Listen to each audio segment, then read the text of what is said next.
Here is a summary of the story Deep Water by William Orville Douglas. The story begins with the narrator recounting an incident that took place when he was 10 or 11 years old. The narrator had decided to learn swimming at the YMCA pool in Yakima. He was initially worried when he stepped into the YMCA pool since it stirred unpleasant memories. When he was about 3 or 4 years old, his father had taken him to a beach in California. The waves had knocked him over, and he had been covered by water. This experience had filled him with a deep fear of water. The narrator felt this fear resurfacing at the YMCA pool. But over some days, he overcame the fear by observing and imitating the actions of other boys who were swimming. One day, the narrator was sitting alone by the side of the pool, waiting for the others to turn up. He did not have the confidence to enter the pool alone. A huge boy of 18 came in, picked him up, and threw him into the deep end of the pool. The narrator panicked as he sank to the bottom of the pool, but he kept his wits about him. He decided to push himself up to the surface when his feet hit the bottom and then paddled to the edge of the pool. Unfortunately, he came up slowly. When he opened his eyes, he saw nothing but yellow water. He started to panic as he rose, especially when he could not get his face out of the water. As he sank slowly back down, he started to lose his breath and was suddenly stiff with fear.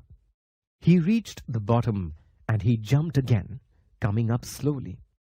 He was overcome with terror again and froze. He almost came up, but again went back under. Darkness surrounded him as he gave up the struggle to survive, exhausted. Death seemed to welcome him and he lost consciousness. The next thing he knew, he was lying beside the pool, vomiting the water he had swallowed.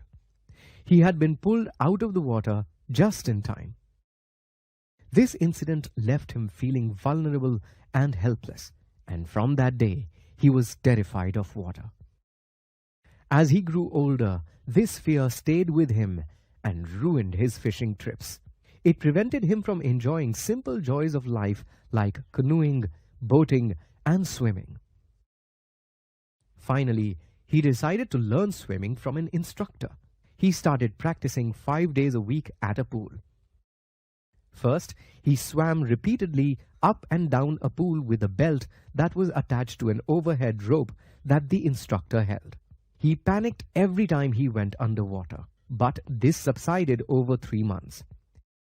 The instructor then taught him to breathe and kick properly, and eventually he learned to swim without help. The narrator was overjoyed, but wondered if he could swim alone without his instructor's support. He managed just fine. To curb his lingering doubts, he swam alone across Lake Wentworth and then across Warm Lake, which he had visited before. He did experience his old fear once in Lake Wentworth, but was able to ignore it. When he was able to swim across Warm Lake and back, he was ecstatic at having conquered his fear. The narrator ends the story by quoting Franklin D. Roosevelt's words, "All we have to fear is fear itself." His near-death experience had only made him stronger. He finally felt liberated.